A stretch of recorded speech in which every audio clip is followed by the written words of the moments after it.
Guys, welcome back to my YouTube channel.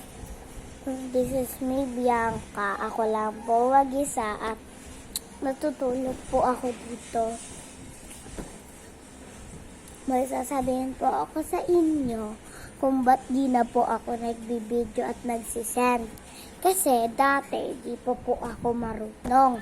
Papaturo pa lang po ako sa pinsan ko. Ngayon marunong na po ako. Tapos andito po kami nakatira sa Balubaran. Dati sa Arco pa po kami. Diba po may sinend pa po akong isa? Yun. Tapos kaya di na din po ako nagsisend sa TikTok kasi ako po ay naban.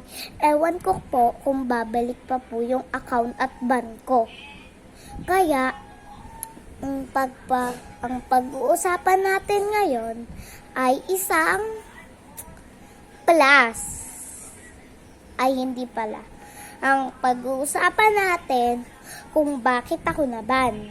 Kasi ako lang po mag-isa nagla-live at nagsisend. Wala po akong kasama, pati po yung kuya ko na van. At may bago na po siyang TikTok.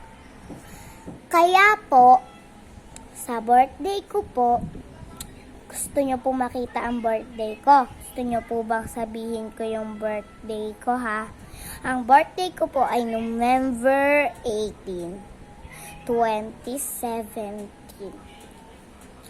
Ayan. Welcome. So, ano po tayo ngayon?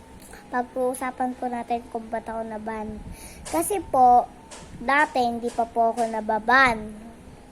Puro TikTok po kasi ako. Tapos, yung mga followers ko, marami na po. Pero, habang nanonood po ako, bigla po akong naban. Ayun, simula po ngayon, hindi na po ako nakakapag-TikTok, nakakapag-send, o kaya po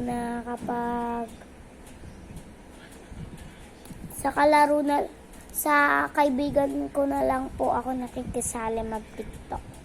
Kaya, so, hanggat dito na lang po tayo.